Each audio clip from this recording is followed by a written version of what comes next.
March 15, 2003. Mile marker 127, Virginia. The CB radio hissed in Vincent diesel dog, Kowalski's Peterbilt 379, its static cutting to the drone of his rig's engine. 16 years on these lonesome highways sharpened his instincts. Wrecked cars were common, but the 1987 Ford Crown Victoria, half hidden behind a graffiti-scarred overpass pillar, screamed trouble. Its driver's door gaped open, creaking in the pre-dawn chill. Vincent's flashlight swept the interior, landing on a Virginia State Police badge glinting on the passenger seat. Trooper Derek Castellano. A crumpled note in blue ink scrawled a chilling plea. Betrayal, murder, a truth buried since 1987. Who hid this car? And what secret was worth killing for? Vincent's rig idled, hazard lights pulsing like a heartbeat. The abandoned cruiser, white with faint blue stripes, looked like a relic from another era, its paint chipped, tires flat. He stepped closer, boots crunching gravel. The dashboard was coated in dust, the radio torn out, wires dangling. On the passenger seat, a manila envelope sat untouched. Inside, a tarnished badge. Trooper Derek Castellano, number 4821. Below it, a note in neat handwriting. If you're reading this, they found me. Check the trunk. Tell my son Marcus the truth about February 12, 1987. Rappahannock River. Old bridge near Fredericksburg. Don't trust Captain Morrison. He's involved. D.C. Vincent's hands shook. February 12, 1987. Trucker stories never died. A trooper vanished that night. His patrol car found on Route 17. No trace of him. The Rappahannock River, where Derek fished with his son, was 30 miles away. Why hide evidence there? And who was Captain Morrison? Vincent popped the trunk, its hinges groaning. Wrapped in plastic. A tape recorder and photos of men in suits exchanging briefcases in dark parking lots. He pressed play. Static, then a voice. This is Trooper Derek Castellano. February 12, 1987. I'm investigating a cocaine trafficking ring. Captain Harold Morrison, Judge Franklin Whitmore, and Richmond businessmen are involved. They're using state police to protect drug shipments on I-95. My life's in danger. A truck roared in the background. I'm meeting Morrison tonight. If I don't make it, tell my son Marcus I died doing what's right. Sirens wailed. Virginia State Police were closing in. Vincent stashed the note in his pocket, leaving the rest. Trooper Patricia Nolan arrived, her flashlight sweeping the cruiser. You reported this? She asked, eyeing Vincent. Yeah. Looks abandoned, he said, voice steady despite his racing pulse. Stolen, maybe? Nolan's radio crackled as she ran the plates. Been here years, probably. Vincent lit a cigarette. Ever hear of a trooper named Castellano? Vanished in the 80s? Nolan's face tightened. Old case. Not your business. He disappeared February 12, 1987. Car found on Route 17. Family's gone. Wife died, son raised by grandma. Vincent nodded, smoke curling. Just curious. Driver's talk. Nolan left, promising a tow. Vincent sat in his cab, the note burning a hole in his pocket. Derek Castellano's words echoed. Corruption, drugs, murder. Morrison and Whitmore were big names in 87. Whitmore judge, Morrison a state police captain. Both retired, one dead. But Marcus, Derek's son, was alive, 28, in Arlington. Vincent had to find him. The evidence could ruin powerful men, even now. He drove to Arlington, the note guiding him to Marcus Castellano's apartment. At 7 a.m., he knocked. A man answered, dark hair, tired eyes, Derek's spitting image. Marcus? I'm Vincent Kowalski. Trucker. I found something of your father's. Marcus's face hardened. My father's dead 16 years. No scams. Vincent handed him the note. Read this. Marcus scanned it, his breath catching. Where'd you get this? Abandoned cruiser on I-95. Your dad's badge, photos, a tape. Proof he was investigating corruption. Marcus invited him in, coffee brewing. I've spent years digging into his case, Marcus said, pulling a folder labeled Dad's case. Clippings, redacted FOIA files, police reports. Official story. Routine patrol, February 12, 1987. Last contact 11:47 p.m. car, found on Route 17, no struggle. But this, he tapped a maintenance record. Says his cruiser, number 4821, was in the shop for repairs. They lied about the car.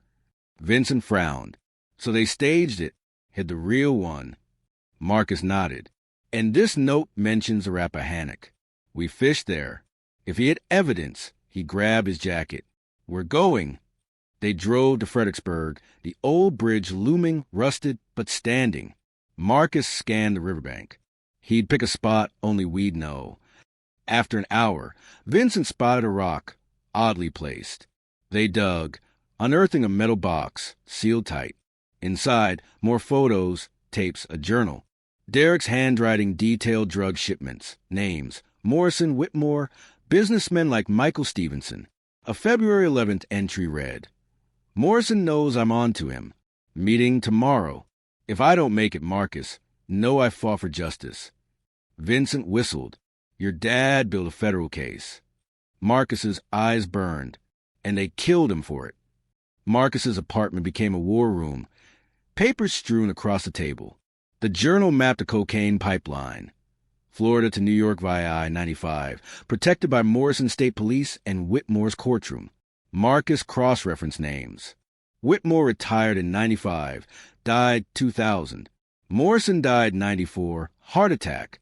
But Michael Stevenson's alive, runs Stevenson Construction. Vincent flipped through photos.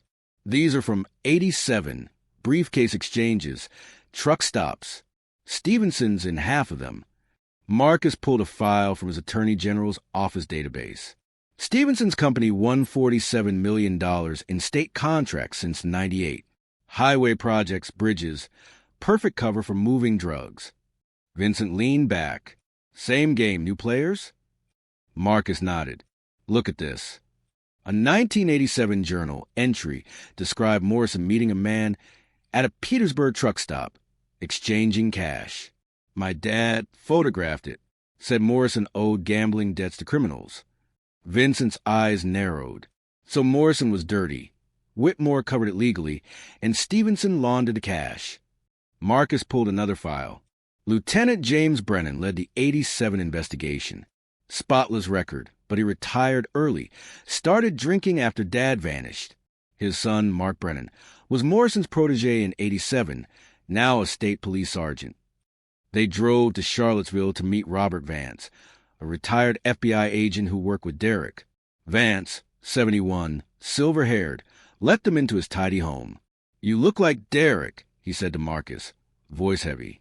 Operation Crossroads, 1987. We targeted a drug network. Your dad found a Virginia link. He was supposed to meet me February 13th with evidence. He never showed. Marcus showed the journal. He named Morrison, Whitmore, Stevenson. Vance's face darkened. I suspected Morrison shut down our case. Someone powerful pulled strings. Vincent asked, the network's still running, isn't it? Vance pulled a folder. Same routes, same methods.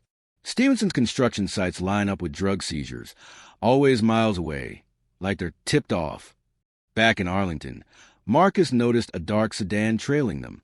We're being watched, Vincent said, gripping the wheel. Marcus's jaw tightened. They know we're digging. At his apartment, he found a 1987 photo from Derek's funeral. Morrison and Whitmore in suits, watching the coffin. Killers at his funeral, Marcus muttered. Vincent pointed to a name in the journal, Mark Brennan. If he's Morrison's guy, he might know what happened. Marcus hesitated. He's still a cop. If he's dirty, we're walking into a trap. Vincent lit a cigarette. Then we need current proof. Stevenson's our best shot. They staked out Stevenson Construction's Richmond office. At 11:30 a.m., Michael Stevenson, 60s, sharp suit, arrived in a Mercedes. Another man joined him, driving to a Petersburg highway project. Marcus snapped photos. Two more cars, BMW, Lexus. Not construction types.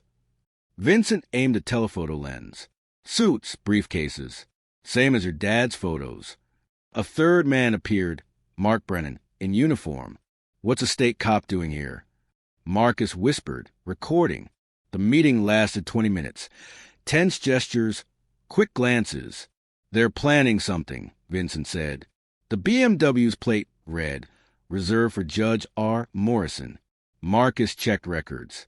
Robert Morrison, Jr., Judge, son of Captain Morrison. Vincent exhaled. It's generational. At 4:30 a.m., Marcus woke to his apartment door rattling. Peering out, he saw 4 men moving with military precision, attempting the lock. He called Vincent. Get here. Professionals are breaking in. They escaped through the basement, reaching the Attorney General's office. Marcus spread the evidence before Director Hamilton. My dad was killed for exposing a drug ring. It's still active. Stevenson, Judge Morrison, Jr., Mark Brennan. Hamilton called the FBI. Agent Patricia Wolf arrived, studying the journal, photos, tapes. This is big, she said, but we need current evidence. Marcus showed surveillance photos. Stevenson met Brennan and Morrison yesterday at a construction site. Wolf planned a sting at the Petersburg site. At 8:30 a.m., Brennan arrived, nervous, checking his watch.